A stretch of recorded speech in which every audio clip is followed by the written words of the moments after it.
Ya estamos de vuelta con un segundo vídeo en el que, tras haber comentado de qué factores depende que nuestro clima sea de una manera o de otra, más estable, lluvioso, frío, cálido, con diferentes masas de aire, ahora nos toca entrar ya dentro del tiempo y del clima y ver cada uno de sus elementos. Es decir, ahora vamos a ver las piezas que componen el tiempo.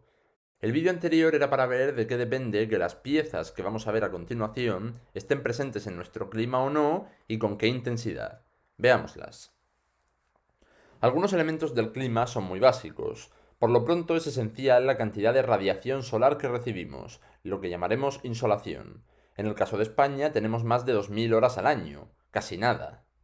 El problema es que hay demasiada diferencia entre el norte y el resto de la península, y no es de extrañar considerando que allí tienen mayor presencia de lluvias, nubes y vegetación que les protegen de esa insolación.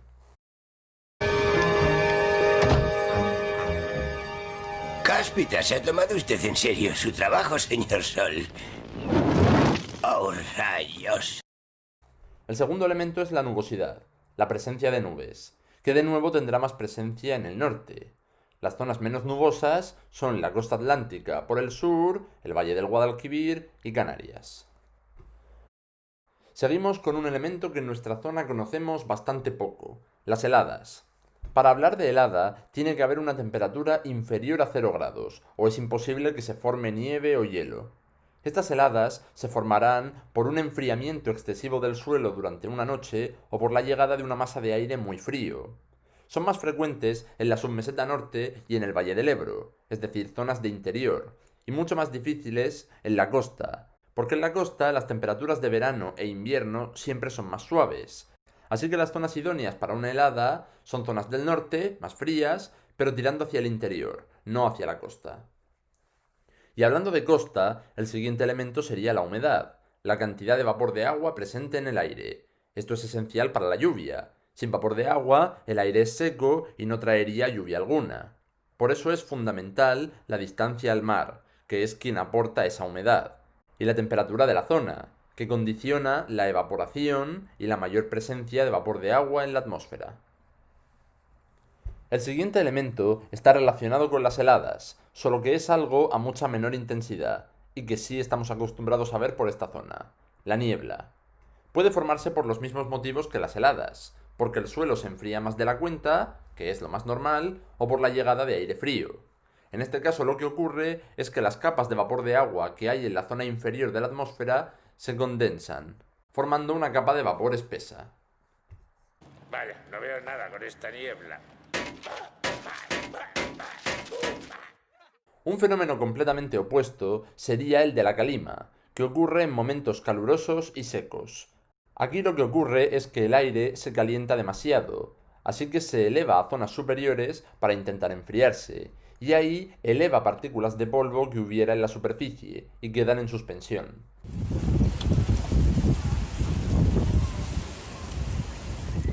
Continuaríamos con un elemento del que ya hemos hablado bastante en el vídeo anterior, la presión atmosférica, el peso del aire que se reparte por la superficie y que puede dar lugar a altas presiones o anticiclones y bajas presiones o borrascas. Las altas presiones son típicas del verano y del invierno, salvo en Canarias que están prácticamente todo el año. Y las borrascas son habituales en las estaciones de lluvias, la primavera y el otoño. Otro elemento que también hemos visto cómo funciona en el vídeo anterior es el movimiento de las masas de aire, el viento. A nosotros nos interesa especialmente el viento procedente del oeste, aunque en Baleares también tiene presencia el viento de levante y en Canarias los vientos alisios por el noreste. Nuestros siguientes dos elementos tienen mucho que ver con la humedad. Empezaríamos con la evaporación, la transformación del agua en vapor de agua. Y ese vapor de agua es el que alimenta la humedad. Así que a mayor temperatura, por insolación o porque hay poca cobertura vegetal que nos proteja, la evaporación será mayor. Nuestra zona, por ejemplo, es una zona de mucha humedad. La evaporación es demasiado elevada. Por eso siempre decimos que el calor que se pasa aquí en verano es más pegajoso, digamos. ¡Oh, qué calor! ¡Estoy sudando!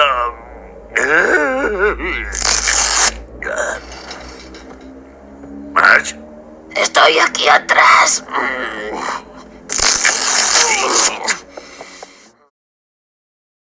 La evapotranspiración ocurre cuando la superficie pierde humedad debido a la evaporación, pero también por la transpiración de las plantas.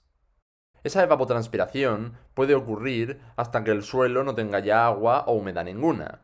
Por eso distinguimos evapotranspiración real, la que ocurre, o potencial, que es la que ocurriría si hubiera suficiente agua para evaporarse. Y nos hemos dejado para el final los elementos más importantes de cualquier clima. Primero, temperaturas, grado de calor, que dependerá de si estamos más al norte o al sur, más arriba o abajo, ya que a más altitud, menos temperatura, o si estamos más cerca del mar. Y aquí introducimos un concepto que es esencial para distinguir el tipo de clima, la amplitud térmica. La amplitud térmica es la diferencia entre el mes más cálido y el mes más frío. O, dicho con un ejemplo, si la temperatura media del mes más cálido, ya sea julio o agosto, ha sido de 30 grados y la temperatura media del mes más frío, por ejemplo enero o febrero, ha sido de 14 grados, la amplitud térmica se calcula restando, sería de 16 grados. Esto es importante porque nos permite distinguir entre un clima de costa y un clima de interior. En la costa, los veranos y los inviernos siempre son más suaves, no hace ni tanto calor ni tanto frío como en el interior. La razón es que el mar actúa como una especie de regulador de temperatura. Absorbe parte del calor que recibimos en verano, lo que hace que la temperatura sea más agradable. Y ese calor que se va acumulando hace que en invierno, cuando, digamos, se vaya soltando, tampoco pasemos tanto frío. Mientras tanto, en zonas de interior, los veranos son siempre más calurosos y los inviernos más fríos.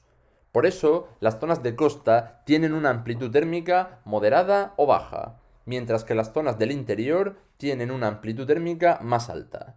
Si en vez de 30 grados de máxima y 16 de mínima tenemos 33 y 10, por ejemplo, pues la amplitud térmica sale más alta por culpa de ese calor y frío extra de las zonas interiores. El penúltimo elemento que vamos a definir es la aridez, que básicamente es insuficiencia de agua. Para saber si un mes es árido, lo que hacemos es ver la relación entre temperaturas y precipitaciones. Hay aridez cuando por culpa de demasiada temperatura o muy poca lluvia, la evaporación es mayor que las precipitaciones. Para calcularlo con precisión, utilizamos el índice de Gaussian, que explicaremos en clase. El último elemento que debemos considerar son las precipitaciones, el agua o nieve que caen a la superficie. Para que llueva, como dijimos en el vídeo anterior, necesitamos aire caliente y húmedo que al ascender se enfríe y provoque la condensación del vapor de agua. Para definir los tipos de lluvia que tenemos que ver cuáles son los motivos por los que ese aire asciende dando lugar a la lluvia. Si el ascenso se produce por un relieve, como veíamos con el efecto Foehn, es una lluvia de tipo orográfico. Si llueve porque el suelo se ha calentado de más y el aire sube rápidamente buscando frío, es una lluvia convectiva. Es lo que en el vídeo anterior definíamos como una borrasca térmica. O por último pueden ser lluvias provocadas por los frentes. Recordamos el choque de aire frío y caliente que crea gran inestabilidad atmosférica. Pregunta crucial. ¿De qué depende que una zona sea más o menos lluviosa? Lo primero, de la latitud y la posición en el mapa, que puede hacer que estemos más cerca de una zona de anticiclones o de borrascas. Lo segundo, la distancia al mar, ya que el aire cercano a la costa es húmedo, pero el del interior es más seco, así que llueve menos. Y además es una zona donde el frío del invierno provoca anticiclones térmicos, porque el aire frío va hacia abajo buscando calor, creando una zona de alta presión. Volvemos a recordar lo que vimos en el vídeo anterior. Si el aire baja para calentarse, no habrá condensación del vapor de agua, y por lo tanto no habrá lluvia. Y por supuesto, el relieve es esencial para ver si lloverá más o menos. Señalamos otra vez el efecto Foehn. Habrá una zona del relieve lluviosa y una seca.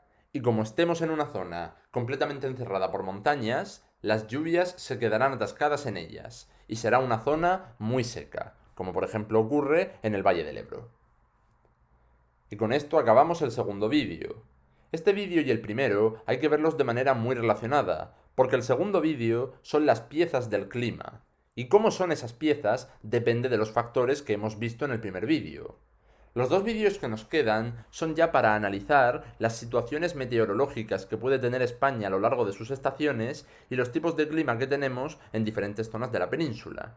Pero es imposible analizar el tiempo y el clima sin entender por qué llueve más en una zona que en otra, o de qué factores depende que haya más o menos temperaturas, los motivos por los que puede crearse un anticiclón de tiempo estable o una borrasca de tiempo lluvioso.